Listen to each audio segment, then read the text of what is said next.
Welcome back to an episode of Fuck Yourself, Aaron Rodgers. Oh, wait, is that? Too soon. Now we're demonetized. God damn it.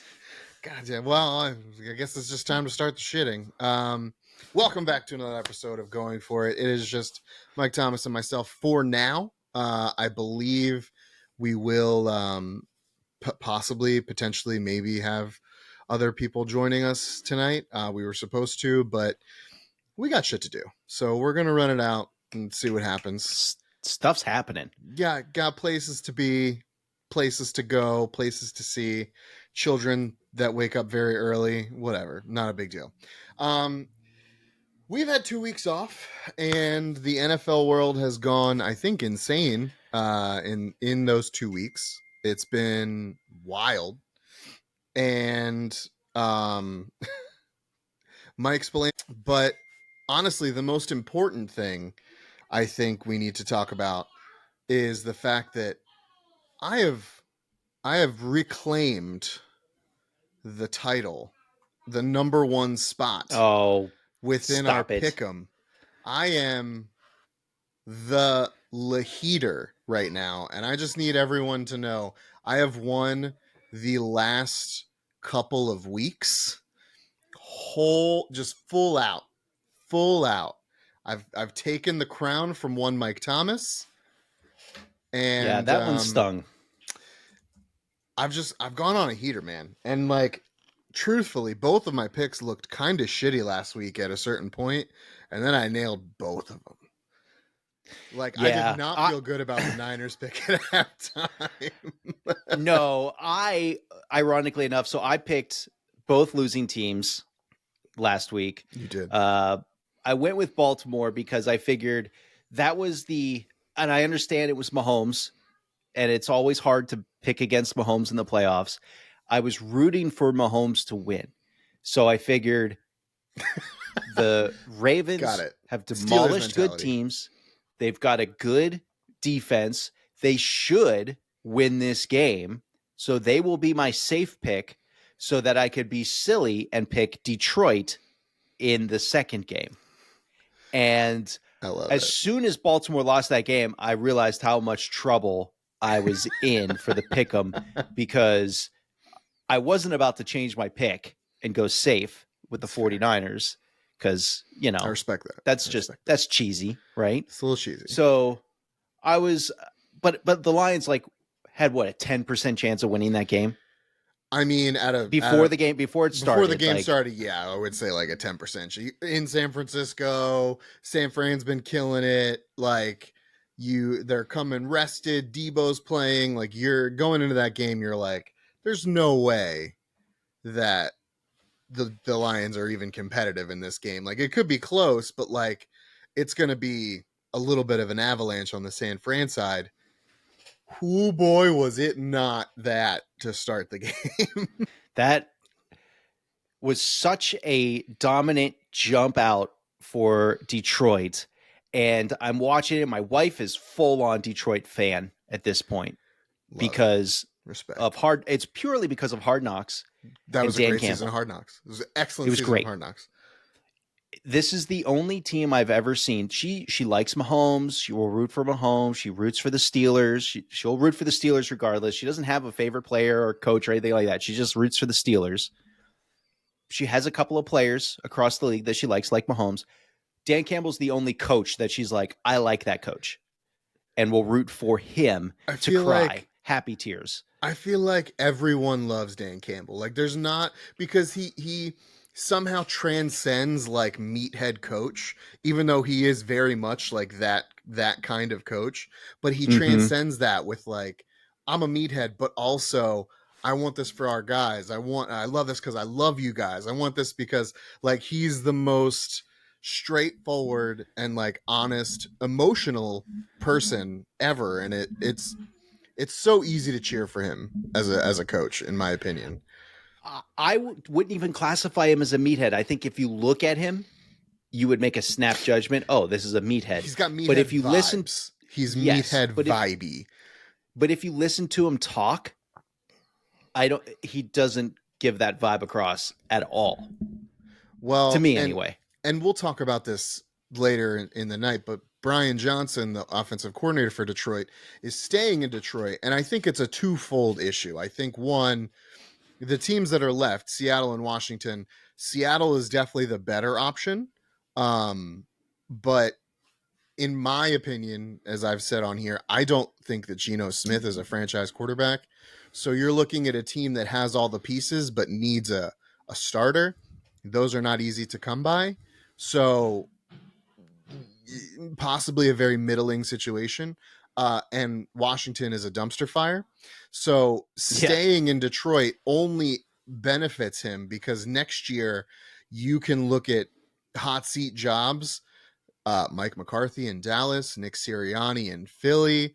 You got Sean McDermott in Buffalo. You've got there's a lot of very lucrative, high paying, high profile head coaching jobs that could come available in the next 12 months.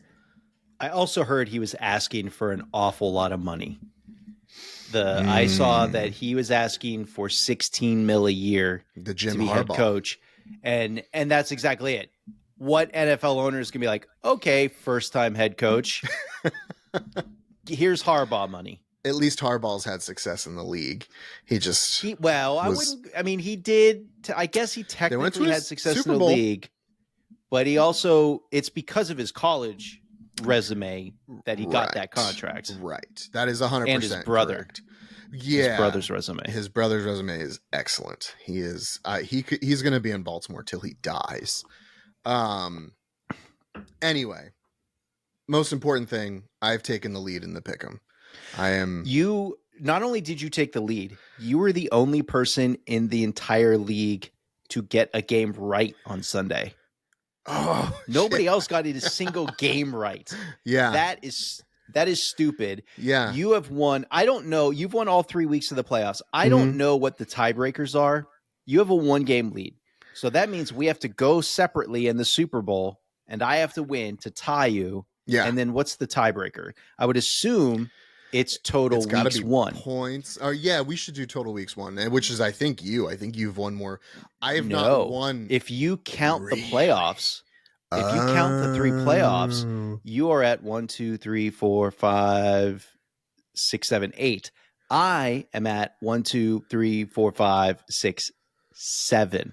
Ooh. So if I win the Super Bowl, if I get the Super Bowl right and you get it wrong, we are then tied on total points and we're tied on total weekly wins. And I don't know what the tiebreakers are. I don't know. But we have to figure something out because this is it's too lucrative. Welcome, Mike Spillane. Welcome to joining us. We're chatting about how it's a true underdog story, how I've come from nothing to make myself the leader in the pick'em. I'm just looking at how you've just completely just abandoned your fandom and you're wearing another team's hat now. And there's not much else I could say about that. I mean, no. You can't. We're gonna talk about you abandoning your fandom later too, so don't worry about it. Whoa. Well, I feel attacked. You should. Mike Spillane has taken the gloves off. He's late and he has got a vendetta, and I love it. It rhymes with fart fifth. So we were just talking about how the world of football has just gone, since we took 2 weeks off, has just essentially been turned upside down. Full banana sandwich. And how dare they choose these 2 weeks of the playoffs to have crazy moments for us to take off? Like, didn't they realize, couldn't they have saved this for the regular season when we were on our shit? We've got I got crazy guys. I work in payroll, so this is a weird time of year for me. And then we had some sicknesses and different people. It's been a train wreck, but we're here now, and that's what matters. I'm very excited. I'm very excited for this Super Bowl. I am all on the Patty Mahomes train. You can't bet against this man. I felt so good about Kansas City as soon as I saw Kelsey and him throw Justin Tucker shit. As soon as I saw that, I was like, they are locked the fuck in. Let's go. It's over. It's over. And kind of was. It doesn't look like the Ravens really showed up to that game, which is good but also bad. I don't know how you guys are feeling about it, because I know you guys both selected the Ravens to win, but they just didn't look dominant at all. Like No. they put it on people at the end of the season, and they were like, this is how we're going to just win because we're better than you and we know it. And they got punched in the mouth early in that game, and they just never recovered. It was wild, because I just didn't see Baltimore folding like that. I did. Uh, they have not ever really impressed me this year. Even the weeks where they were rolling up on supposedly good teams, and I know they had a really good stretch, and this is not totally indicative. They were a very good football team this year, but they beat up on the 49ers when I believe Deebo Samuel was banged up. It's true. And we know that that's a totally different team when they don't have Deebo. Full on collapsing Dolphin team. Just the implosion had already started, and they were falling in on themselves by the time they played the Ravens. And I called it in our chat. I said that Baltimore's a bit of a glass cannon, and it's not in the traditional sense of what a glass cannon definition is, but I meant it in the sense that, like, if you can withstand some of their early punches, like, and push back, they're going to crumble. And I think that's what happened. Kansas City got on them early. Baltimore crumbled, and Kansas City jumped out to a lead, and then defenses took over in the second half, and you didn't see much offense. But by then, Kansas City was already ahead, and the offense of Baltimore certainly crumbled. I mean, Lamar Jackson made some boneheaded calls or plays in the second half of that game. That second half for me will be the reason I don't put Lamar in the top 5 of any QB category other than rushing. Like, that's why he's not a top 5 quarterback in my mind. He's going to win MVP this year. I don't necessarily agree with that. I think Christian McCaffrey should have won MVP. I think he was more vital to a team's success. I think, Mike, Thomas, you had said Josh Allen you liked for I still stand MVP. by Josh Allen. And I think you can make the case for both of those guys over Lamar. I think Lamar's team won in spite of him sometimes, because he does not have good ball security, turns the ball over, puts the ball on the ground a lot. Like, it's not I don't think it's all rosy in Baltimore after this. Mike, explain, what do you think? So I don't think I'm necessarily going to go as far as you did as during the regular season saying that they won in spite of him.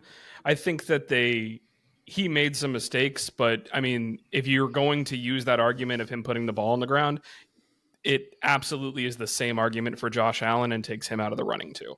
Because Josh Allen is sometimes careless with his throws, and he makes a lot of questionable decisions that result in mistakes.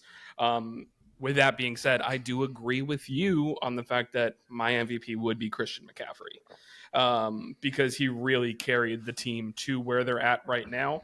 And it's going to be a tumultuous time in Baltimore right now, because this is multiple times in a row where he has led them to a really good season and led them to butt kiss in the playoffs.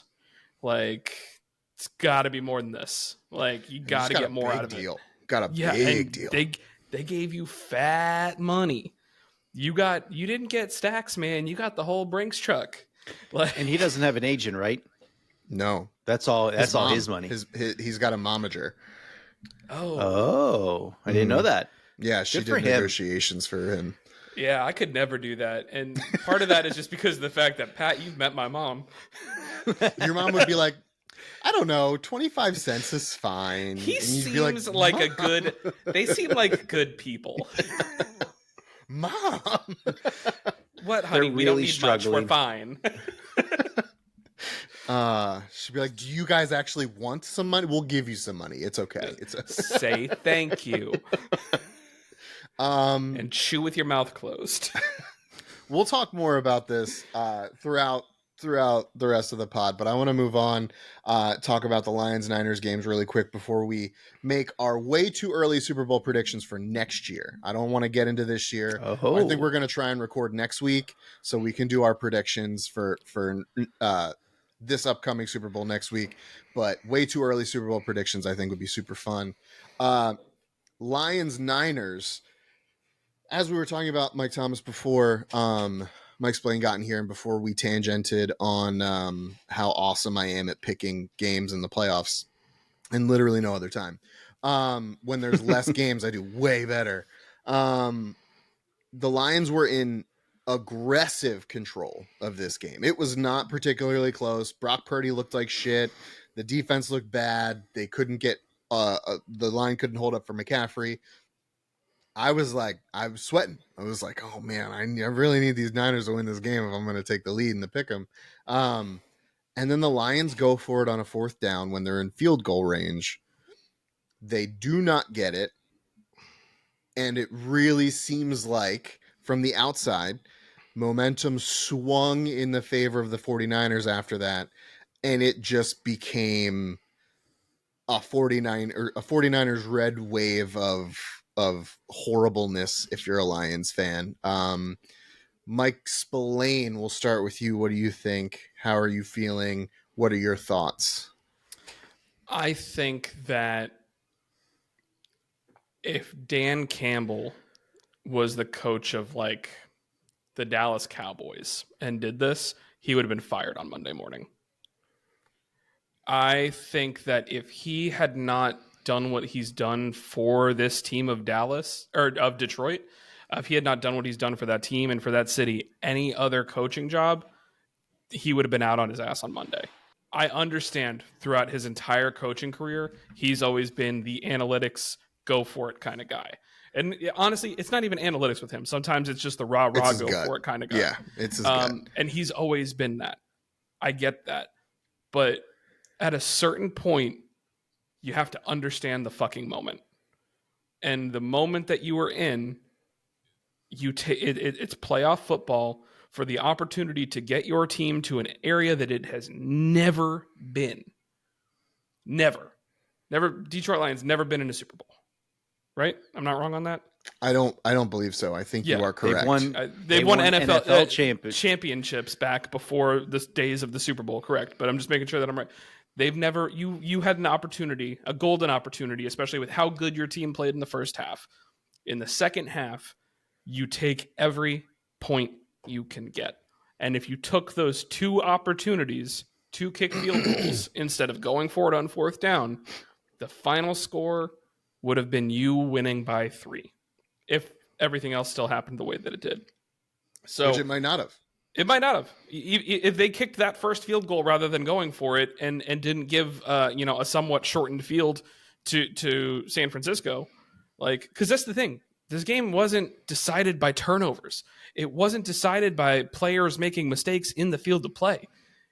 It was decided by coaching mistakes and miscues and being overly aggressive.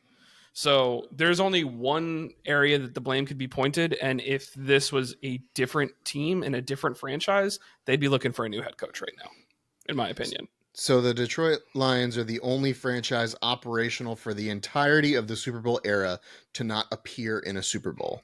So you are 100% correct on that. Yeah. Mike Thomas, anything to add? I don't know if Dan Campbell's play calling in this game would have caused him to be fired from any other fan base, especially like you mentioned Dallas. The fact that Mike McCarthy's still there, I feel like they would stick with Dan Campbell after the seasons he's had, the turnaround he's had. But to me, the biggest issue wasn't even the first time he went for it. It was the second one where he went for it. He could have kicked a chip shot field goal to tie the game up with 6 to play. And if you're telling any Lions fan on the planet, you will be tied with 6 minutes left to go in the game, they would have been ecstatic. Take that opportunity. Cut out the momentum of the 49ers. Yes, you're going to give the ball back to them. Worst case scenario, they go down, score a touchdown, and you're going to get the ball back with a chance to go tie it and send it to overtime. Best case scenario, you stop them, and you get the ball back with the chance to win the game. Total mistake to not kick that field goal. I don't even know what the analytics say, but if the analytics say to go for it there, the analytics are freaking wrong. You kick the field goal there. You got to take points in the playoffs. You got to take points. Yeah. I do think, and I don't think this would have changed the impact of the game drastically, even though on the scoreboard it would have flipped the winner. But there was a throw at the end of the first half. Jared Goff missed a receiver in the end zone. Should have been a touchdown. Ended up being 3 points. I do remember that. Yeah. I think I text you guys. I was like, those 4 points are going to kind of come back to haunt the Lions. I don't think it would have changed necessarily too much of the second half. But it would have been a lot different for the Lions side if they were up by 3 full touchdowns as opposed to 2 touchdowns and a field goal, because that's what they gave up. There's a chance. I don't think the 49ers would have not kicked that field goal on the first drive of the third quarter.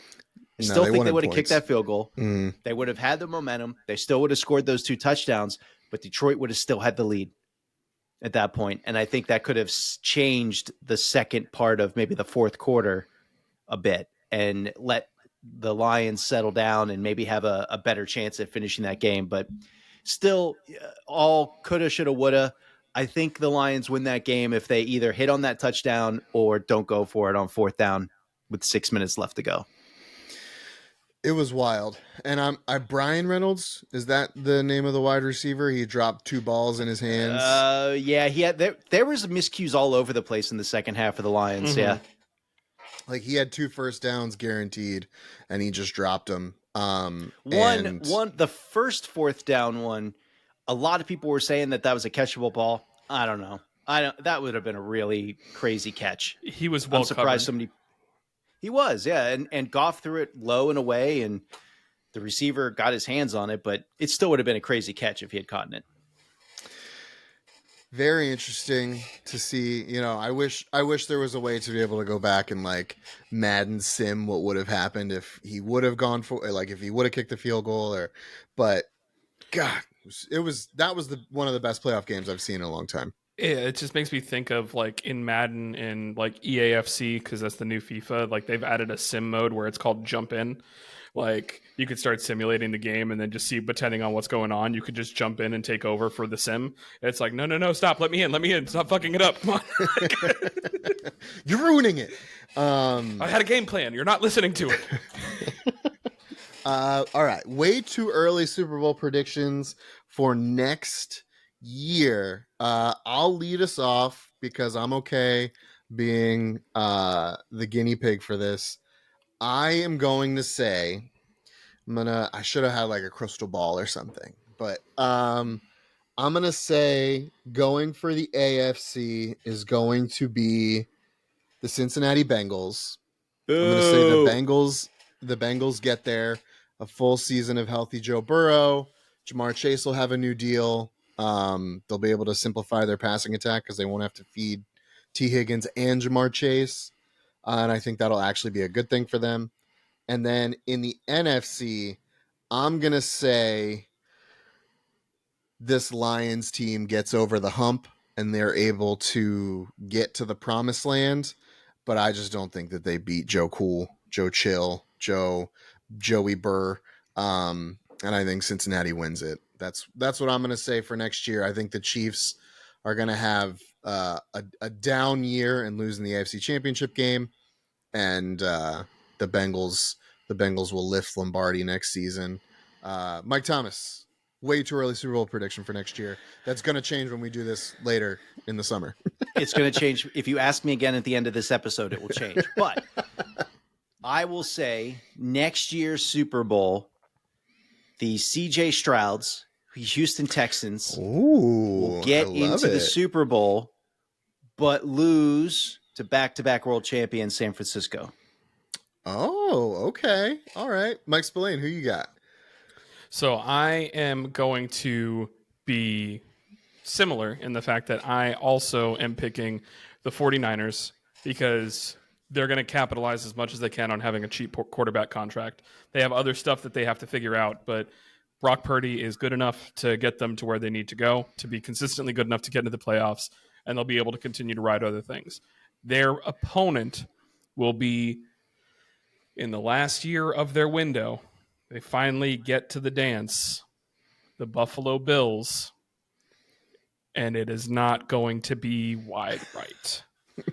Oh, And you know why? yes. Because they're going to take Because it's gonna go McDermott's teachings of being really big fans of a certain historic event that we shouldn't talk about on the internet. Every member of that team is going to take it to heart, and they're going to go win one and get it done. Mike, you're thinking about what it is, and if you don't know, I'll have to tell you when we're not recording. Yeah, it's Sean something McDermott's a weird guy. He He's a never weird should guy. have quoted how well organized 9/11 was. Oh no! Oh yeah, That really happened. Apparently, yeah, that's a real thing. No, it's a real thing. Yeah, no. Yeah. God. And Dang it. we're demonetized. it's all right. I said fuck as soon as we started recording. Were we ever monetized? No. Cool. God no. No, but now we have to pay money. Yeah, now we have to give them money. So let me know what the fine is. Anyway, I'm only here so I don't get fined, and here we are. So I want to just take 1 minute because I said I didn't want to talk about this year's Super Bowl yet, and we have a whole nother week to wait. The Pro Bowl's back in Orlando, and it's probably boring as shit. Didn't get tickets. You shouldn't. I don't think I want to. How awesome is it to see Patrick Mahomes?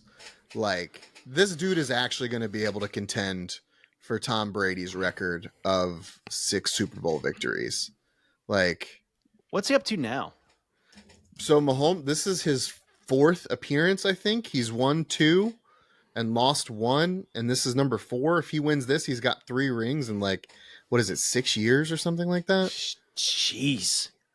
Yeah, like Yeah. half the time you're winning the Super Bowl, you've been in the league. Shit. Yikes. And I got to give Mike Spillane all the credit. He was telling me all season, he's like, I think Rashee Rice. I think he's going to be a dude. And like, they're making him a dude. He's a really nice complimentary piece. He's not a number one. I think I said it in our group chat during the Chiefs game. If this team had Devontae Adams, they'd be unstoppable.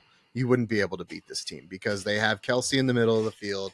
Devontae could stretch the field long, make all those contested throws, and Rashee Rice is just so fast and shifty. He is wide. His touchdown that got called back, he went through the middle of the defense like it was nothing. I will say that I think my favorite play during the AFC Championship game was the final play that basically called game, because it was, I think, if I remember correctly, it was MVS. 4th down. It was 4th down, and they decided to go ahead and do a fly route up the center to Marquez Valdez-Scantling, who's been the guy that has been known for dropping passes left and right this season. And they just, basically, it was one of those things. Baltimore is like, beat us with the guy that you trust the least. And Mahomes said, bet, and he came through. Like, the cojones to pull that off, to trust your guy. It's one of those things that's like, you're right, dude. This team, he's only 28 years old still. Like, if he's on 28 years old, about to potentially get ring number 3, I'm very curious to see where we're going to be when he's 36. Like, what does he have under his belt? Especially if you kind of look at, if you take Travis Kelce out of the picture, because he's technically a tight end.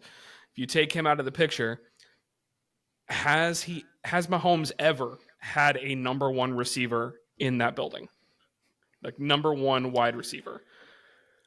I don't even know. Tyreek Hill. Tyreek was great, but he wasn't Tyreek in Miami. He was still. But that's the thing, is even since Tyreek's still gone, really good. Oh yeah. Did him and Tyreek win a Super Bowl together? One. They won one, okay. I think, and they lost one, I believe. Gotcha. Okay. I had a very long day today. You're good, man. Again, that's why I'm late, and I came with bourbon. Smart man. He's a smart man.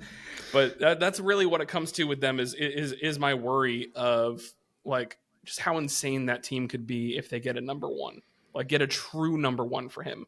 Because obviously the connection with Hill was great, but like, if I'm them this year, I don't use my 1st round draft pick. I go ahead and trade that 1st round draft pick to whoever will give me their best receiver. Like, And we'll talk about this later, but I AJ don't care Brown that is that's rumored pick to be on the 31, trade 32. block. AJ Brown goes to Kansas City. Kansas City has every opportunity to go back to the Super Bowl next year. Unstoppable force. As long as Patrick Mahomes is healthy, I have no reason to believe that this team can't go all the way. Yeah. And Mahomes is in his prime still. Yeah. Like he is, and he's going to be in his prime for several more years. That's why I said, So- man, he's 28, dude. Like, Yep. where is he going to be at 36? Because Brady was still in his prime until what, 41, 42? Yeah, he Like- won a Super Bowl at And- 41. And Brady got better as his career went on. Like, Yeah. I would argue those early Super Bowls that the Patriots and Brady won, those early Super Bowls were not because of Brady. They were 100% because of the defense, and Brady was a game manager during those. And then at some point it flipped, and Brady was just the smartest guy on the field and was able to destroy opposing defenses. And their later Super Bowls are almost all entirely for Brady. All of the Chiefs Super Bowls have been because of Mahomes and his just raw talent.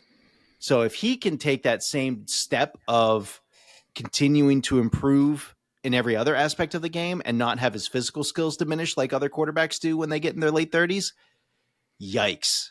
This guy could crush some of the records. Mahomes needs to avoid contact. He needs to do the thing Russell Wilson was so good at. When he's actually very good at is when he escapes the pocket, he gets down. Got to get down. And I think Josh Allen needs to be better at. Literally the one thing everyone on the Bills tells Josh Allen to do, which is get down. Like, we don't win games without you. Get the fuck down, man. And I think I remember Mahomes, I think it was 3 or 4 years ago now, but he was like, yeah, first couple of years, like I didn't know how to read a defense. So I was just kind of chucking it. And like, that dude is still learning. Like, he's obviously better now, but he's still learning how to read defenses. Once he gets on a cerebral level enough, he doesn't even need to be a Tom Brady. He doesn't need to be a Drew Brees. He doesn't need to be one of those guys. If he gets to a Tony Romo level of like ability to read a defense, or like an Eli Manning level of being able to read a defense, this dude is going to win 5 more Super Bowls easily. And especially if they start putting pieces around him, because you got to look like guys are going to want to come here. They're going to be out of contracts. They're going to be willing to take discounts, Juju Smith-Schuster, and then they'll get their Super Bowl ring with Patty. We love you, Patty, and leave and go get the bag somewhere else. And like, this is a Ponzi scheme. Kansas City is going to be a pyramid scheme for the next decade because of this quarterback. And it's wild that this guy has this much pull, but he's maybe the greatest quarterback talent we've seen in the history of the NFL, not named Zach Wilson. So Almost had me. I don't know, dude. Sorry. I still rate Josh Rosen higher. So everyone's going to be upset they passed on me. We're going to take Kyler Murray literally next year. Oh my God. Anyway, pivoting on from that, Patrick Mahomes is amazing. We could just title the episode that. There have been head coaching positions filled. There's actually only one that isn't filled. And I just want to run down these real quick with you guys. Get your feelings, thoughts, if you have any. The Chargers have hired Jim Harbaugh, and apparently he's bringing everyone from Michigan. Raheem Morris is in Atlanta now. Dave Canales is in Carolina, and I literally don't know who that person is. he was I the looked this offensive up coordinator today. for the Bucks. Yeah. That don't love that. Does Hey, he he own made a Baker $3 Mayfield taco good. stand? Maybe. There's always money in the banana stand, so just keep that in mind. The Las Vegas Raiders withheld Antonio Pierce, which makes me happy and sad both at the same time. Gerard Mayo was in New England when we thought it was definitely possible that Mike Vrabel goes there. Mike McDonald.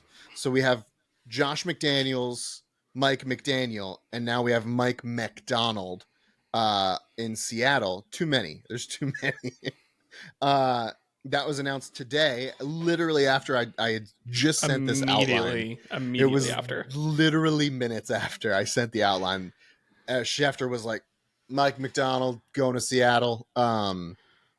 Tennessee's got Brian Callahan, and Washington is the only franchise currently without a head coach.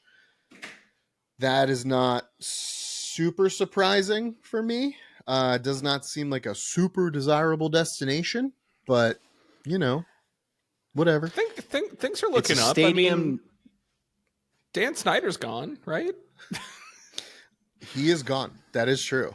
Here's my thing is I would argue it is a far more desirable situation than Carolina. I think that's absolutely true. Because I am shocked that anyone wants to work for David Tepper at this point. Like, and this is my thing is obviously being a big soccer fan too. Charlotte FC has like only been in existence for like 4 years and been through 3 coaches already. Like he's going through coaches for the franchises that he runs. Like he's changing coaches like he changes his underwear, arguably too frequently. Like, gotta do my afternoon underwear change. Exactly. What? So I mean, it's not a shock because realistically, Washington's going to be a weird destination with what they got up in the air. But you got 2 really big names out there that you could throw the bag at that could potentially change the culture of your franchise. Because your franchise at this point is a perennial loser that hasn't known anything good in a very long time, and you have, in my mind, two winners who could really help you. Fucking pay them Joe what Gibbs they want. One of them? They're gonna bring Joe Gibbs back. No, again? Joe Gibbs racing hasn't been good in a long time. And I don't know anything about NASCAR, so maybe they are. But it's a great. I believed you. I was like, sure, Mike knows. Dude, he for sure knows. I saw someone in a group chat that I'm in sent like these NASCAR jackets, and there was like a Chuck E. Cheese one, and I was like, that's kind of fucking dope, but I don't think I know enough about NASCAR to buy a NASCAR jacket. And also, why is it the new version of Chuck E. Cheese? Put the old one on there. The new one kind of scares me. He's a weird mouse now. He's a weird mouse now. I don't like it. But yeah, they should be doing everything in their power to bring in either Mike Vrabel or Bill Belichick, in my opinion. So, Mike Thomas, what you got? Yeah, Washington is best known for a stadium that leaks raw sewage on its fans. So definitely not a top destination. They don't have a ton of talent on the field. So that would be a good reason why somebody like Belichick, I think, would be like hard no for me to go there, because he's looking for a place that's going to let him compete in wins for going after the record. But those places that have good teams don't really want him there because they're looking for something that could potentially be longer than 3 years. So the type of teams that would be, I think, interested in a Bill Belichick are the ones that are trying to sell tickets. Washington is right in there. So that's kind of interesting to me. And I don't know who they're interviewing.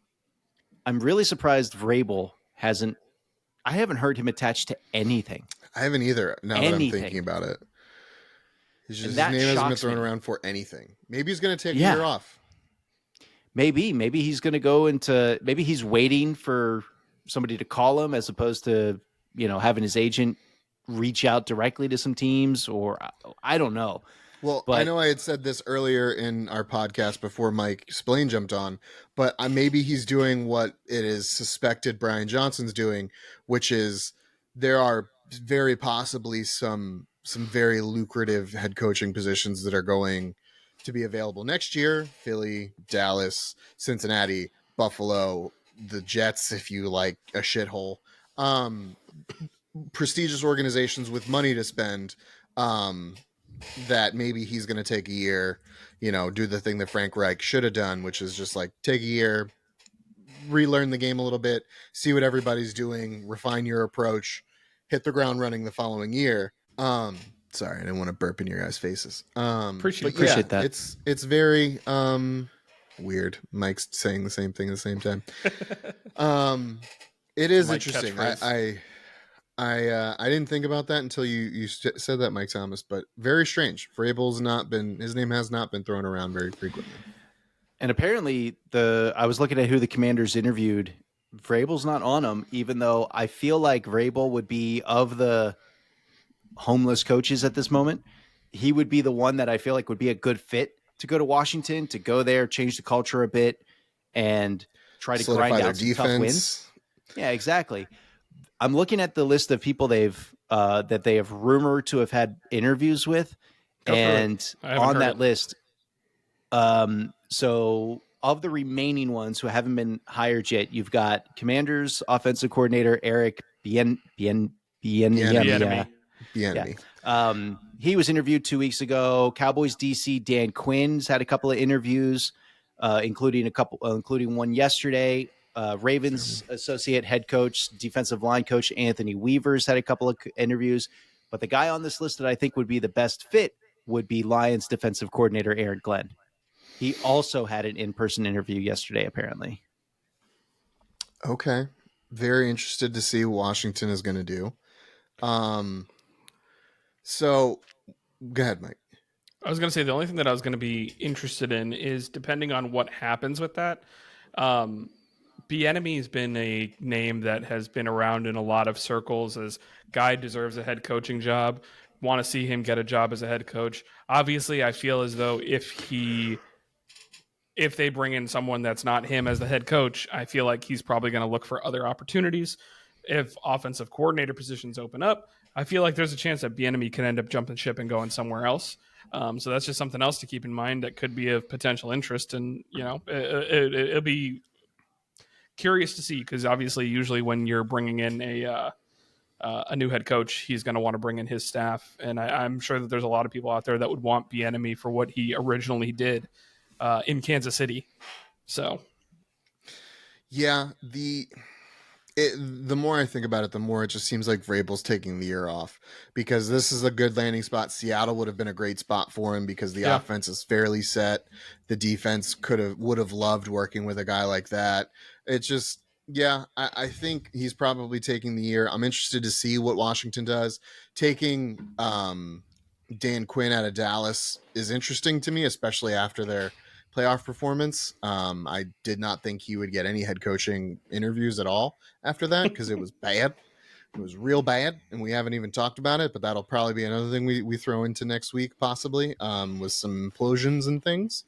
But real curious to see what Washington does, especially because they're within the division of a team that I genuinely care for. But yeah, notable offensive coordinator, defensive coordinator additions. Philly added DC Vic Fangio. He left Miami for Philly, which seems kind of weird. After 1 year, he was just like, peace, Miami, I'm out. We can talk about that a little bit. And Kellen Moore is no longer with the Chargers. Harbaugh's bringing in his guys, and he is in Philly as well. Ken Dorsey is the OC in Cleveland. And Arthur Smith, former Falcons head coach, now the offensive coordinator for the Pittsburgh Steelers.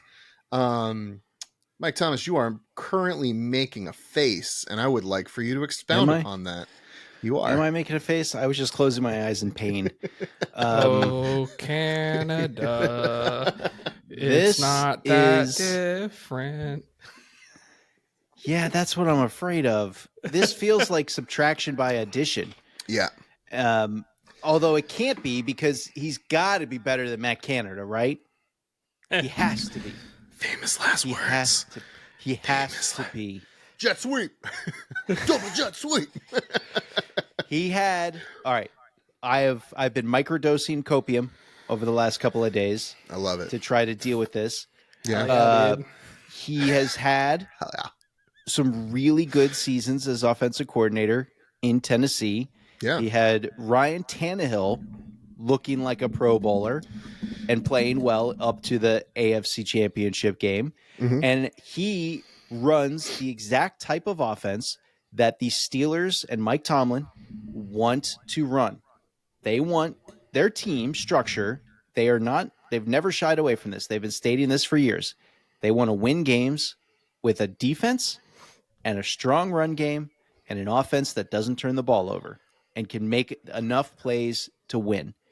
Arthur Smith runs that offense. I think that is a formula to win a lot of games during the regular season and maybe some years a couple of playoff wins. But that's about it. I don't know if you're going to the Super Bowl with that formula, and I don't think you're winning the Super Bowl with that formula. You literally answered my question before I got to it, which was, is that a model that succeeds in the league anymore? Because I want to say no. But I was really hoping for them to go out and get one of these young offensive-minded coaches to come in, like a Mike McDaniel for Miami, and just start like some guys that have fresh ideas to get the most out of the skill players. The rules in the NFL are set up for offenses to score points. It is stacked against the defense. So to make the strength of your team purposefully your defense, I love defense, but it's foolish in today's NFL to do that at the complete expense of your offense and ask your offense, don't go out and make plays, just be just turn clock and don't turn the ball over. It's foolish when the rules are set up where you can't even touch the quarterbacks anymore. What's that saying about the best defense? It's not the best defense in Pittsburgh. That's the saying. It's not the saying. It's definitely not the best defense. It's good defense. That's it's the saying I heard. Well, they're doing a great job from their couch right now. The best defense is a Najee jet sweep. The best defense there is. Ask Matt Canada. Get Najee dancing sideways, and that's a good defense. Yeah, I mean, the dude that has like an 87 speed rating on Madden as a running back, why wouldn't you want that guy running side to side? I want all the lateral movement from that guy. Yeah. That was my biggest frustration whenever I watch the Steelers. I'm like, why are you not running him north and south exclusively? You have Jalen Warren. Use Jalen Warren for the east-west shifty stuff. Najee Harris should only be running forward. The problem is their center of the offensive line was trash for a long time. And one of the only silver linings with Arthur Smith coming to the Steelers was supposedly Mike Munchak was going to come in as a package deal. I saw a report today that said that that's no longer the case. He is not coming back to Pittsburgh. So that means we're stuck with our offensive line coach who has not improved any of our players on the offensive line. And half the time they get worse. Yeah. Let me throw this to you real quick. Can you just really quick tell me to my face, who is the team in the NFL that's invested the most high round draft capital in their offensive line? Oh, well, Patrick, I'm insulted that you don't know this one, considering it's the team that you used to don their hat, and now you said fuck it.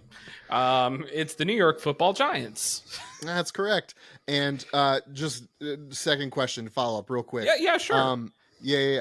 Who had the worst offensive line in football this year? Yeah, well, darn tootin', Pat. If I'm not mistaken, I'm pretty sure that it was the New York Football Giants. Weird. Okay, so Mike Thomas, I have no sympathy for you whatsoever. Don't want to hear fucking shit, dude. I went full Leave It to Beaver on that. You never go full Leave It to Beaver. I hated it. I'm just celebrating a coach coming in that can foster Justin Herbert and bring him to the level of wonderful that I know that he can be. So it's just celebration. Arthur Smith? No, please, Jesus, God, no. I did want to ask real quick what you guys. Jim Harbaugh might draft JJ McCarthy, considering he's the best quarterback he's ever seen in college. So fucking good, JJ McCarthy. He threw for 120 yards like 4 different times this year.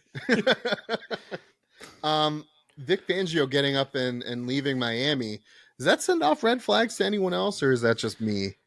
I mean, I think he just probably saw an opportunity, and that opportunity is Miami is good, but Miami doesn't have the money to invest in better personnel for the defense than what they already have.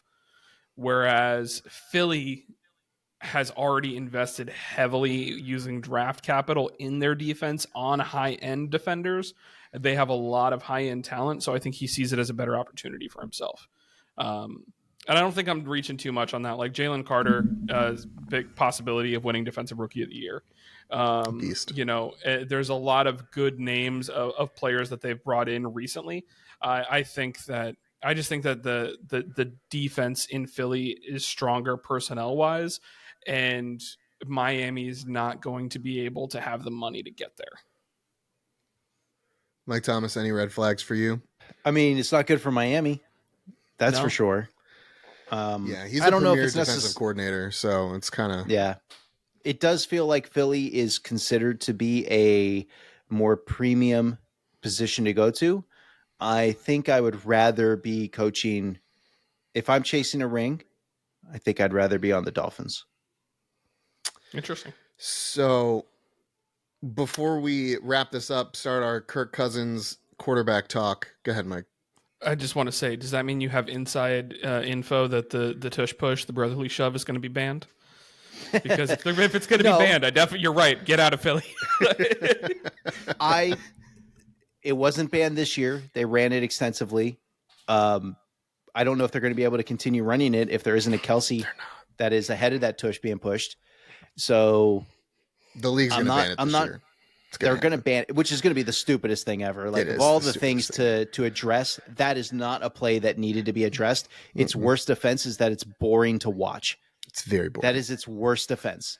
And no other team can do it except for Philly. So it's not even that illegal of a play, in my opinion. But Giants got 3 players hurt running at one time. It was pretty impressive. Yeah, that is really great. good. That's almost spraining both your ankles on the same play. Impressive.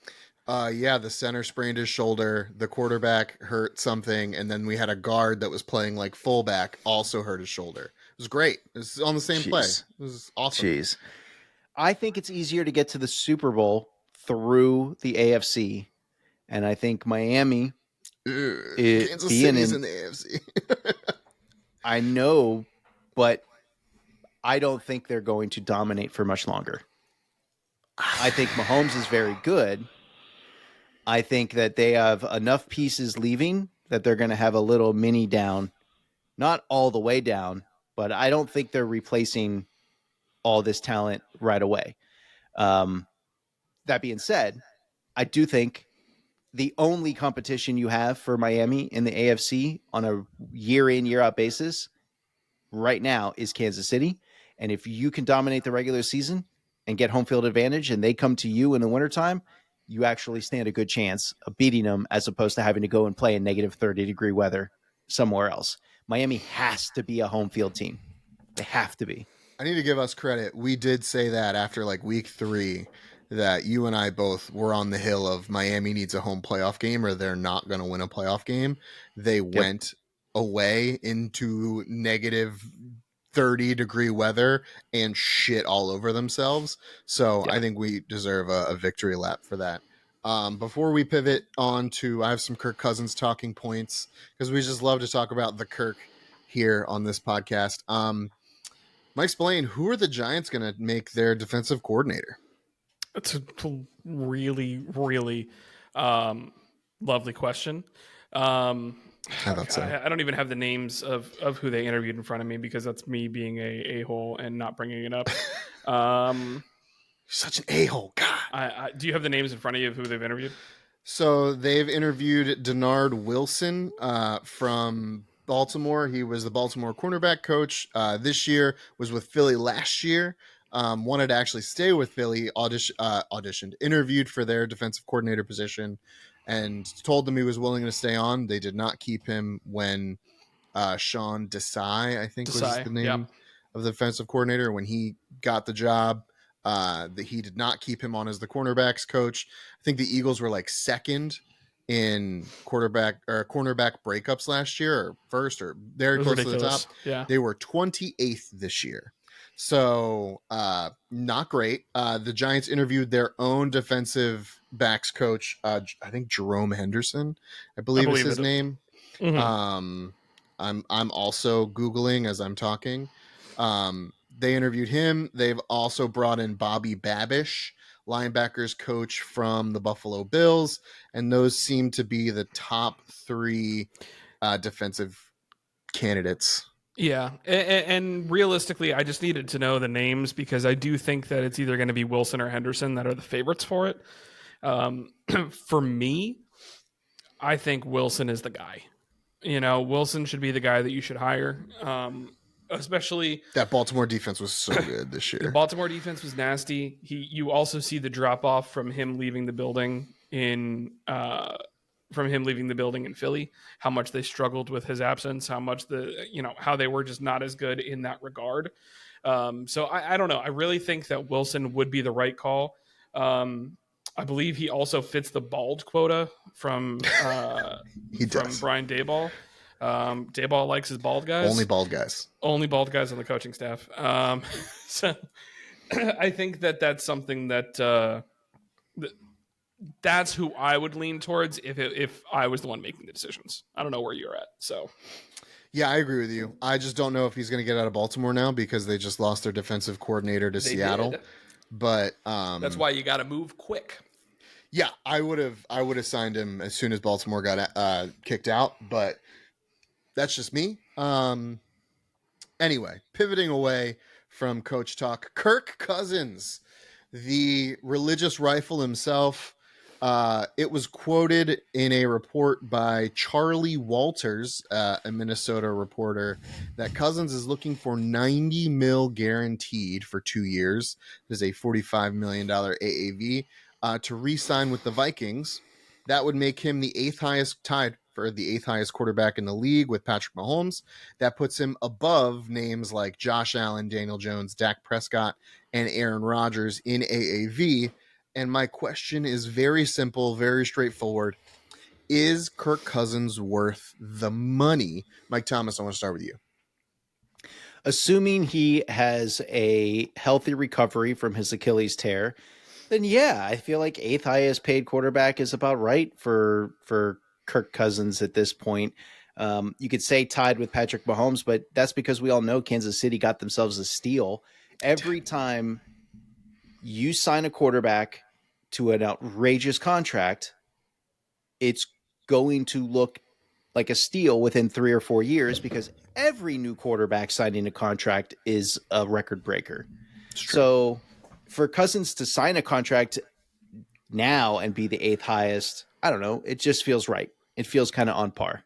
He'll make less AAV than Deshaun Watson, who makes $46 million in average annual value. That just makes me feel good as a Browns hater.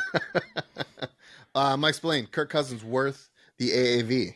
So for me, also, just to add to that Mahomes argument, Kansas City really shouldn't have made the contract the way that they did. Like, for Mahomes shouldn't have agreed to it. Like, why did you sign a 10-year-long contract? Like, you're just going to see your cohorts just continuously beat your numbers over and over and over again. I know that there's areas in there where they can renegotiate, but like, it just seems like a bad idea. As for Kirk Cousins, do I think that he is one of the 8 best quarterbacks in the league? No, not at this point in his career. So I do not. I think I am on the complete opposite spectrum of Mike. I don't think that you should be investing your money into paying Kirk Cousins that dollar amount for 2 more years. I think you should try and get him on a 1-year deal. And try and see what you can do to get your quarterback of the future. Focus on paying Justin Jefferson, because if you lose Justin Jefferson, doesn't matter what you give Cousins. He doesn't have the help that he's going to need to be a successful quarterback. So focus on retooling your offense to get that new quarterback in and making sure that you pay Justin Jefferson to be the face of your franchise. If he even wants to be. Well, that's the thing. The Vikings are in such a weird place. You got to convince him, and Costco Cousins, I don't know if that's really going to end up being like, if he doesn't like him and and Justin Jefferson wants somebody new in there, you should value that input to try and keep Justin Jefferson, in my opinion. I also want to let Mike Thomas know your microphone is on your headphones right now. Just so you know. Okay. I can't change it back. Oh, okay. Well, I hope it sounds okay. It sounds not the best, but whatever. We'll make it work. I can leave and try to come back. It's whatever you want to do, man. That's up to you. I'm gonna pivot into some rumors and hearsay. This was fun putting together because it just, for me, it just provided validation that the Giants are not the only like franchise in the league right now that is having a terrible time. Yeah.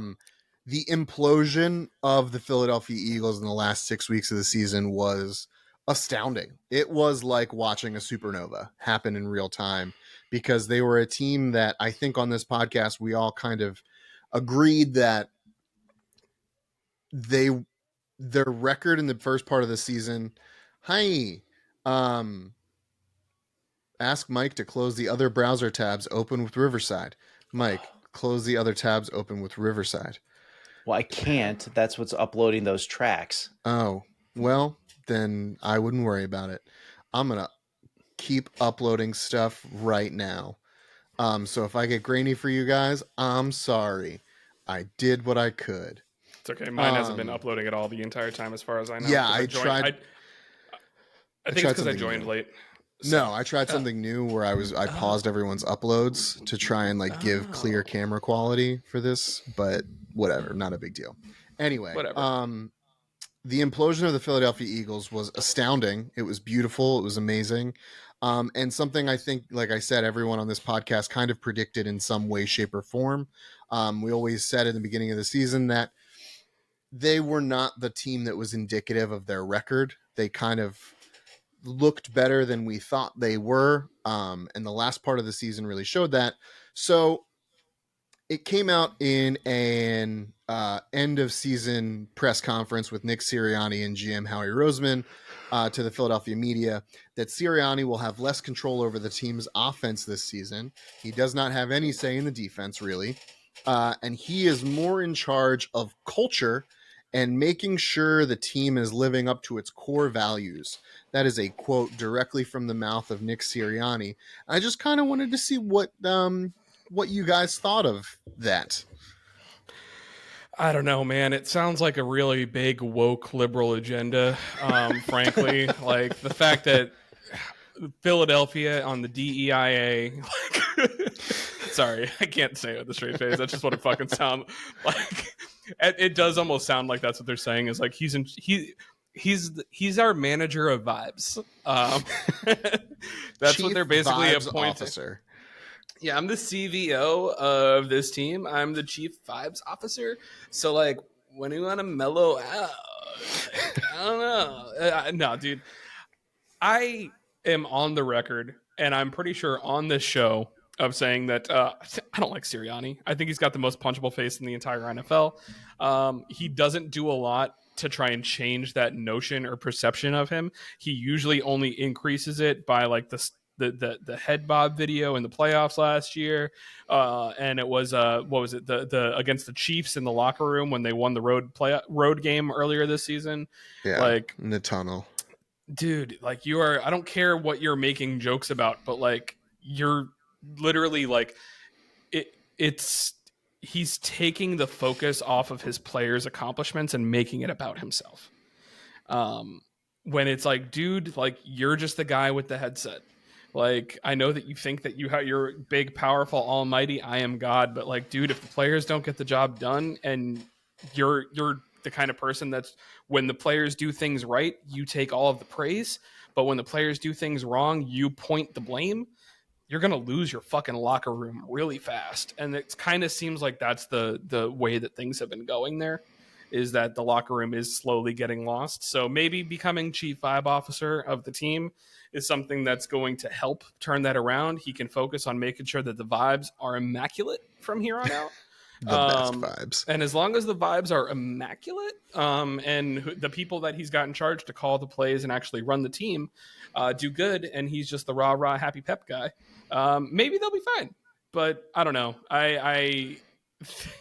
There was things that were like being tweeted where it's like, man, if you're happy seeing the Eagles collapse, you must be sick. And then it's just that meme of Kevin Durant in the hospital all wired up, just like, yeah, I'm sick as fucking hell, dude. Like, I'm so fucking sick. Like, I love this. But yeah, dude, it was insane to watch because of the fact that I really didn't see it coming until like 3 weeks into it, where I'm like, I don't know that they're going to get this back. Because like, actually it was 4 weeks into it, because they did have the giant win over us. Christmas, yeah. Giant win over the Giants. And then it was really just like the next 4 games after that. That was just horrendous play. Yeah, it was not good. And then you lost to Baker Mayfield and the new coach of the Carolina Panthers. It's correct. Name drop, Dave Canales. Raheem Morris. Mike Thomas, what do you think of this chief vibes officer role for a head coach in the NFL? It means he got demoted and he's not really good at describing what he actually does here. What do you actually do here? What is it that you say you do here, Bob? I feel like there are so many better ways to describe your duties as head coach than making sure the team is living up to its core values. That is middle management. I don't actually have a role here. I just oversee others doing more important work. And that's a lot of what a head coach does. But you also should be involved in at least some of the game planning, right? You would think. Right? I don't think Sirianni is a very good coach. I'm surprised they didn't get rid of him. I'm totally honest on that one. And that everyone in Philly agrees with you. The owners just probably didn't want to have to pay him to sit elsewhere. Is this the last year of his contract, or does he have more? I don't know. I can look that up for us while we're sitting here. But everyone else in Philly is like, why does this dude still have a job? And it's because he made the playoffs the year before and went to a Super Bowl. And so I guess he's contracted through 2025. Got it. 1 year. This is definitely a make or break year for him. If they do well, all right, you either get extended or you play out your contract. And if you stink, you're gone. We'll only pay for a year last year. Yeah. Of course. We'll either cut you at the end of this coming year and only have to pay you for 1 year to not work for us, or halfway through next season if it goes real bad. Well, speaking of that team and possible implosion, A.J. Brown rumored to possibly be available for trade in this offseason. I don't know. Things didn't end well for him in Tennessee either. He went to Philly and was, really excited and wanted to be there and blah, blah, blah, blah. And then towards the end of the season, he was getting in fights with Jalen Hurts on the sideline, and he was arguing with Sirianni, and just kind of seemed a miss with that team, and maybe more what, like Mike Spillane said, with losing the locker room. What thoughts on A.J. Brown possibly being available this offseason? Mike Spillane, I'm going to start with you again. Sorry? I said I was going to start with you again. Just talking about A.J. Brown possibly being available this offseason. Here's the thing. So, I mean, obviously, I don't think that there's a world where they cut A.J. Brown. I don't think that they could do it in a way that's affordable. I'd have to look at over the cap to see what the actual cap hits look like and what it could be, but it would have to be via trade, and they're looking at probably wanting first round picks. I'm saying potentially picks as in multiple. I could see them wanting a first this year and a second next year or something like that. It would be a heavy package to get one of the probably top 5 wide receivers in the league. And I don't think I'm being too hyperbolic when I say that. I feel like he is in that echelon of receivers at this point in his career. You can correct me if you think that I'm completely off base with that. No, I think you're on. I think you're spot on. But yeah, it's one of those things. Like I said, for me, Kansas City Chiefs, dude. Kansas City Chiefs, if they would, they might have to pay a little bit more of a premium, considering the fact that there's a chance of there being potential Super Bowl winners. And if you're giving up a pick, you're giving up number 32. And you're also it would be a high first round pick next year too, if you did it that route. But he's also got a heavy cap hit. Like, he is a well-paid receiver because he got that new contract as soon as he went over there.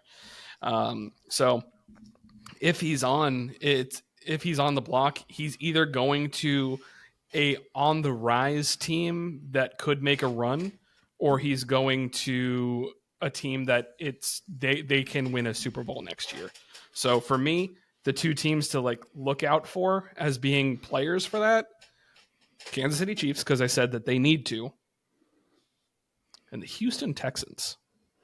Give them a number one receiver. Texans too. Give the Houston Texans a number one receiver to go along with Dalton Schultz at tight end, and then those young receivers that they got.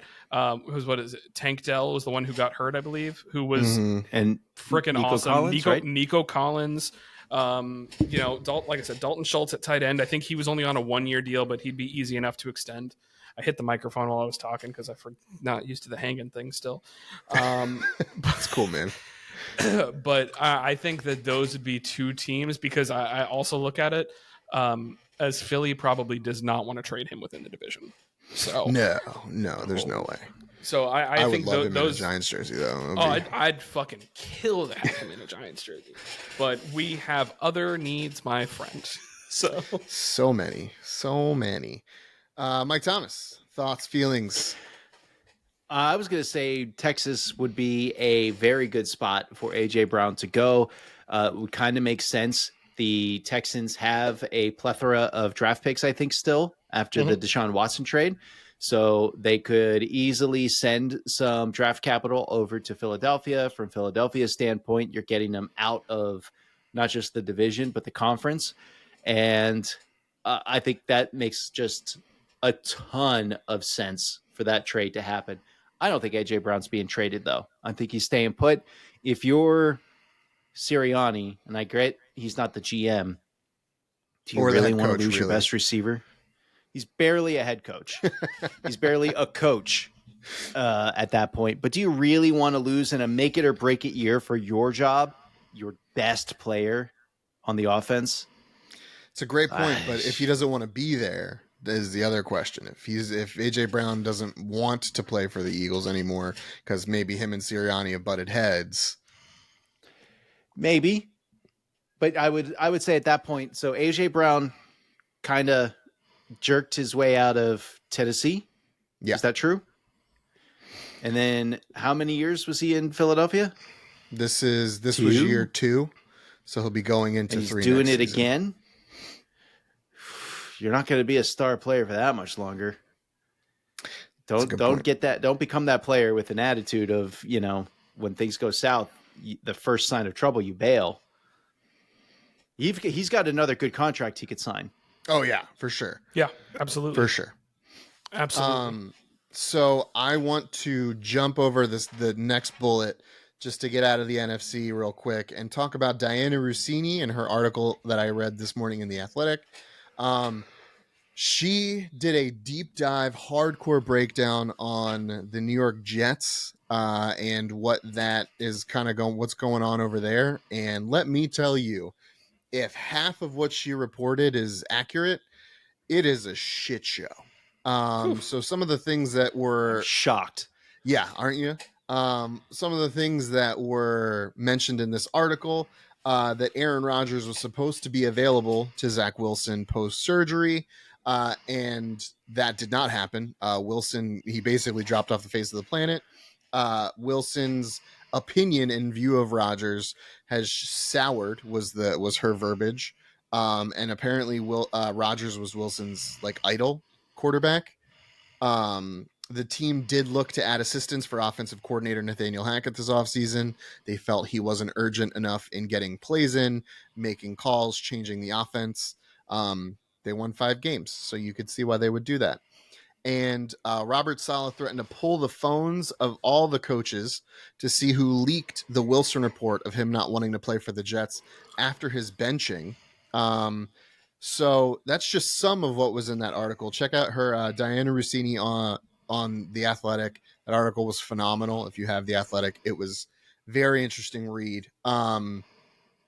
Mike Thomas, I'm going to start with you because you are my number one Jets hating best friend. What do you think? What are you thinking, my guy? I want to be able to insert the drop. They were who we thought they were.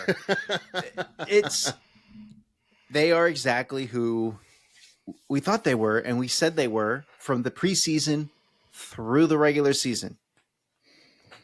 It's chaos over there. They tried to cover it up with Aaron Rodgers coming in. It blew up in their face. and it exposed all the cracks. So none of this surprises me. But Aaron Rodgers was so repairing his image on Hard Knocks by grooming Wilson and being there on the sideline for him and being this good teammate all the time. Well, as soon as the cameras went away, what happened? I guess he didn't care that much anymore, and he only was visibly out there trying to help people when it was in pushing forward his image, basically. Hey, dude, he had to listen to sexy dolphin noises in order to rehab and get back on the field. He did. And get that fullback cut so that he could be on the active roster, and that guy couldn't. So how dare you? In your face. Hiring Rodgers and clearly pushing him up as the savior of the franchise, it was not a good look on Hard Knocks to me. And I think it goes to show that all the decision makers there in the Jets are deeply flawed in that regard.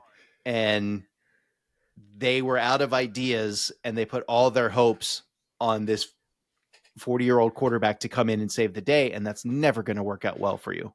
Well, and one of the other things, Tom Brady to Tampa, he wasn't the only good player there. He wasn't going into a struggling franchise. Like, they had a lot of good pieces. He just made them all better. So one of the other things in the article was when Bob Saleh was getting kind of pelted with a bunch of negative press and negative information, he apparently did a deep dive to see what the records of head coaches without their superstar quarterbacks were.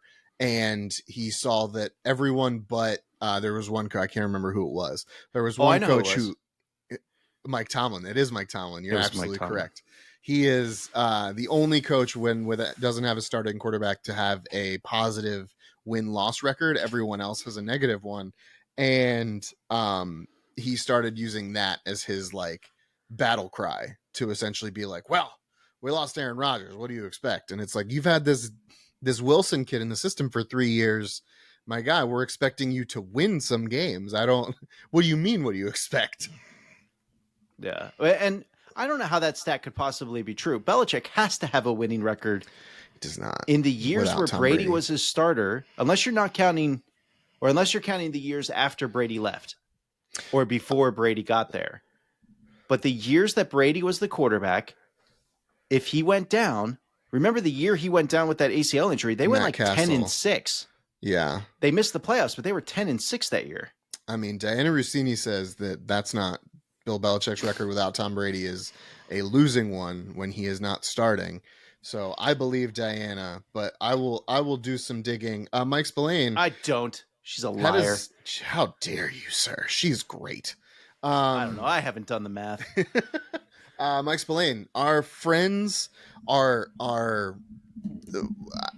people that lease the building from us, our tenants.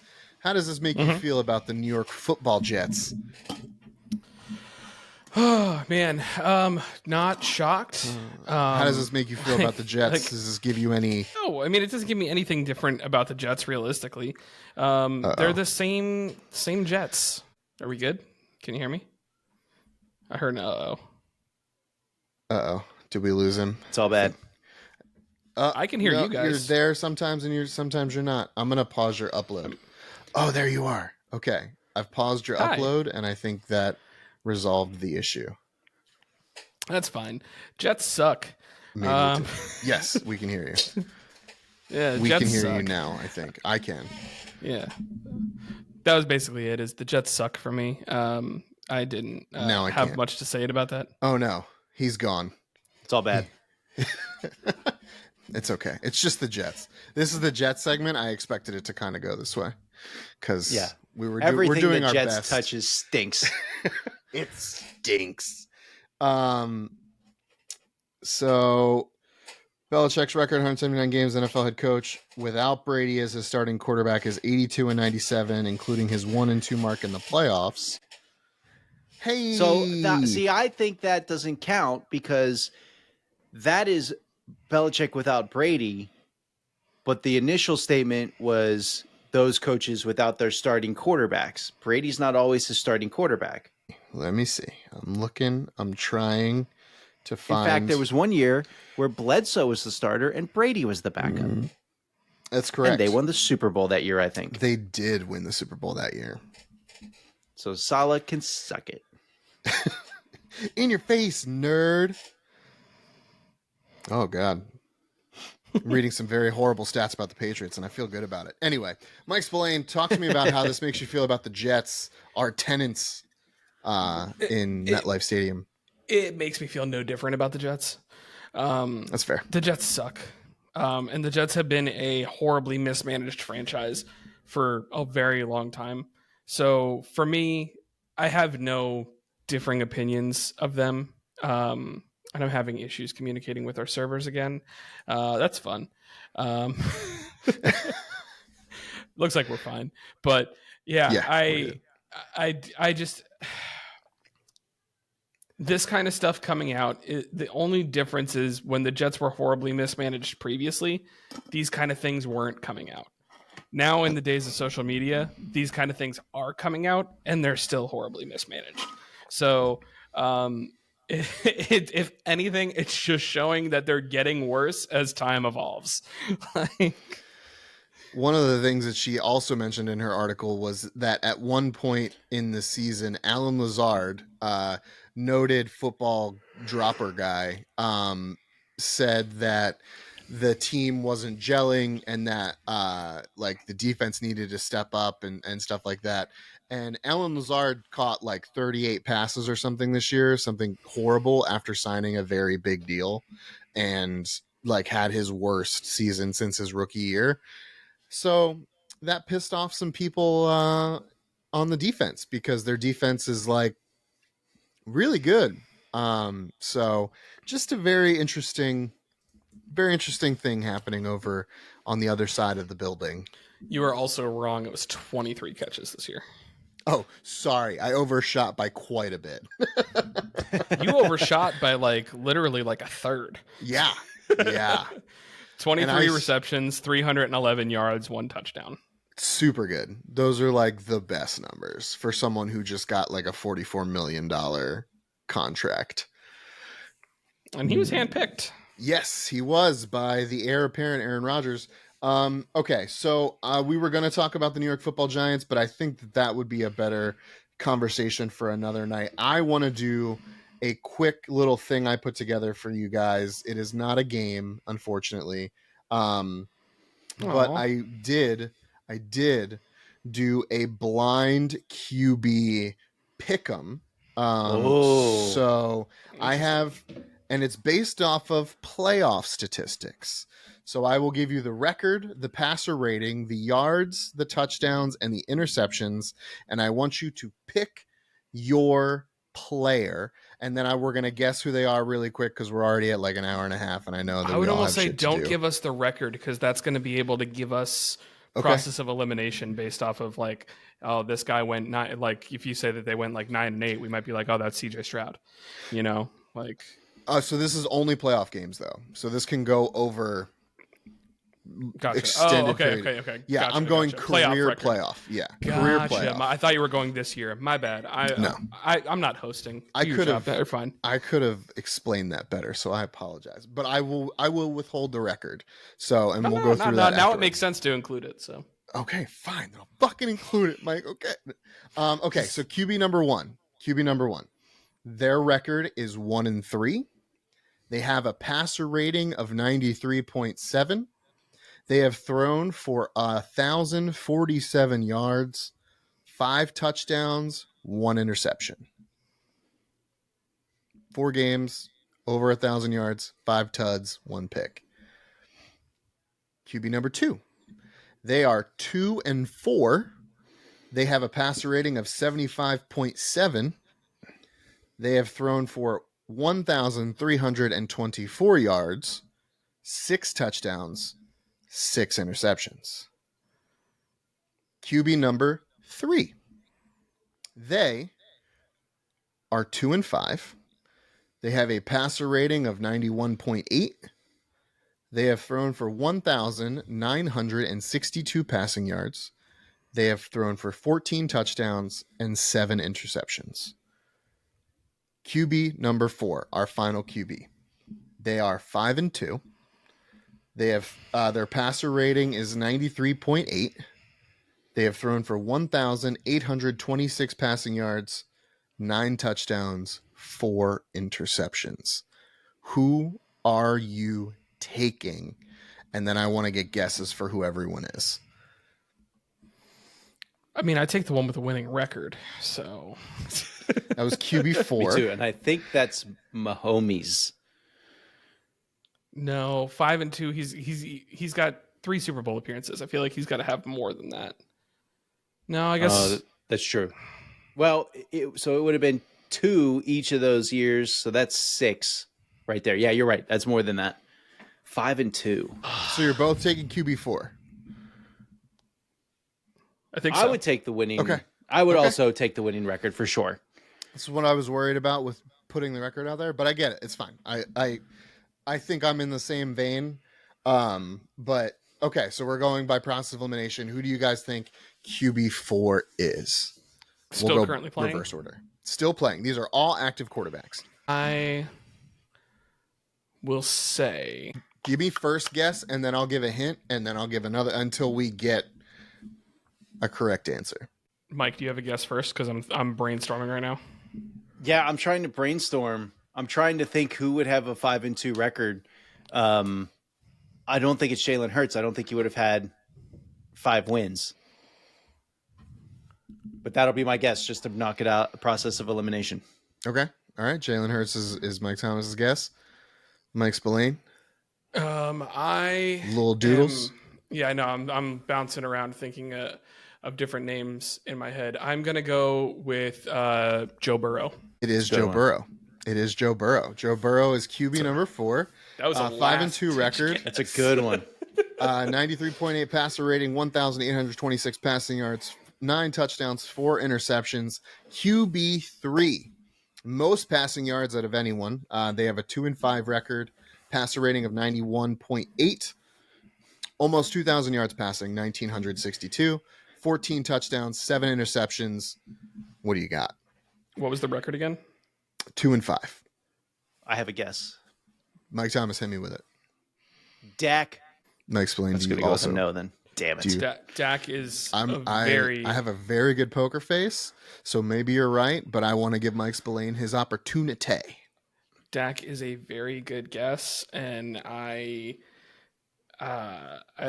feel you on that, but have they been to the playoffs 5 times? I think so. 7 times, because he's won 2 games, lost 5. Well, he could have also won the first game and then been eliminated the second game. That's true. That's true. Because they don't get past the divisional weekend. Actually, no. Correct. You're right. Dallas Cowboys don't win playoff games. That's where you fucked up. There's only 2. Give me Josh Allen.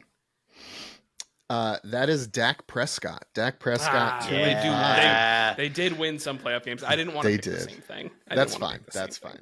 Okay, QB2, 2-4, passer rating of 75.7, 1,324 yards, 6 touchdowns, 6 interceptions.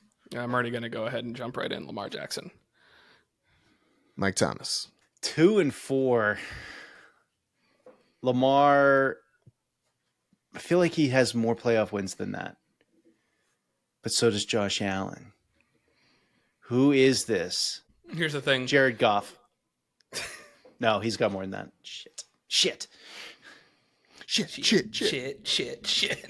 That's my guess. I already said it, but it's wrong. It is Lamar Jackson. Lamar Jackson, 2-4, 6 touchdowns, 6 interceptions, 1,324 yards, a passer rating of 75.7. It is bad. Mike Spillane, he's a running back. 2-1 right now.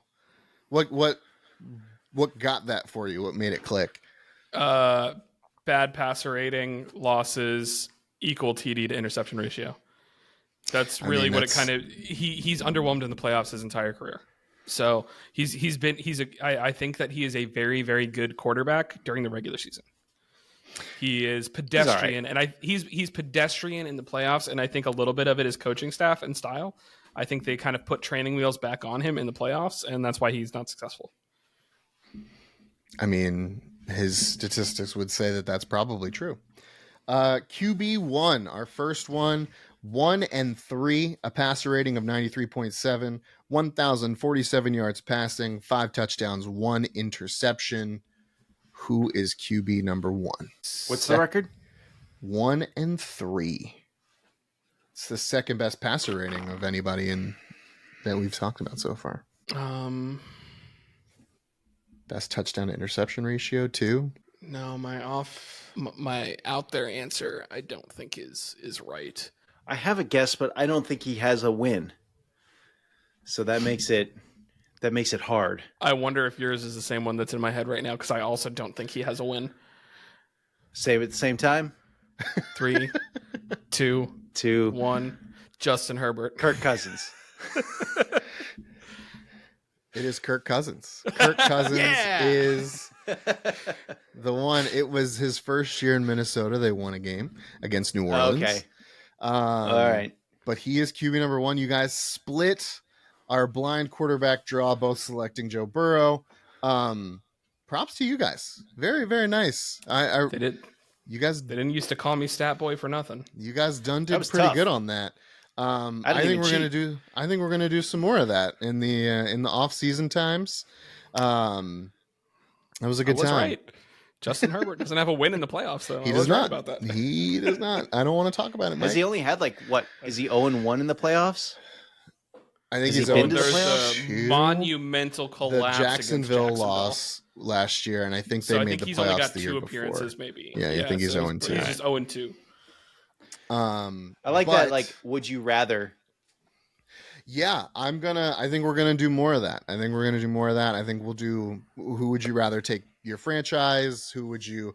We'll get fun with it. We're gonna do our quarterback rankings later this year. So do us a favor, like, comment, and subscribe on this video and our channel. Mike Spillane and I are gonna have a bunch of draft content starting up here soon. Very excited. He has started his prospect rankings. I have not, because my life is insane right now. But I will be doing it. I want to really start this weekend. Big boards, mock drafts. All I have to tell you is right now, Bo Nix is plummeting. He had a fucking horrendous day at the Senior Bowl today from everything that I've seen. I sent one clip. That throw was awful. I sent one clip to Pat earlier today, and it was just showing. I think it's. Hold on, I have his name right down here on my big board, I believe, because he's in my cornerback rankings. Never mind, I don't have my cornerback rankings written down yet. As a cornerback from Toledo, I'm forgetting his name, but it was him against Jerry Rice's kid, and the throw just didn't even come close to where it was supposed to go on a fly route. Mike, the throw looked like your daughter made it, and that is no disrespect. So it was a perfect spiral. It's no disrespect to your daughter, who I know is very young and very small, but it was literally like it literally just like did one of these, and I think when it hit the ground it did make a fart noise. I'm pretty sure in the video. It was bad. I am also not high on Bo Nix, have never been high on Bo Nix, and am very worried that the Steelers are going to draft Bo Nix. I am concerned about that for you, because from everything I second what Mike Spillane is saying. He's not even a first round quarterback, in my opinion, from what I've seen of him. So bad. But you can expect more content like that, more breakdowns like that from Mike Spillane and I. We're going to be, like I said, doing some draft funness here in the next couple of weeks, so you can expect that. I'm going to get some clips up on the TikTok, because that's something that I do sometimes. And yeah, we're going to do a Super Bowl preview next week, talk about some more stuff, the implosion of the Dallas Cowboys and how Mike McCarthy still has a job somehow, how Jerry Jones says him and Bill Belichick could work together, and I don't think that that's true. I think that Bill Belichick would not go there because he wouldn't give him enough power, but that's just me. With all that being said, guys, thank you so much for hanging out. Do, again, please like, comment, and subscribe. We appreciate you hanging out with us, and we will see you all back here next time.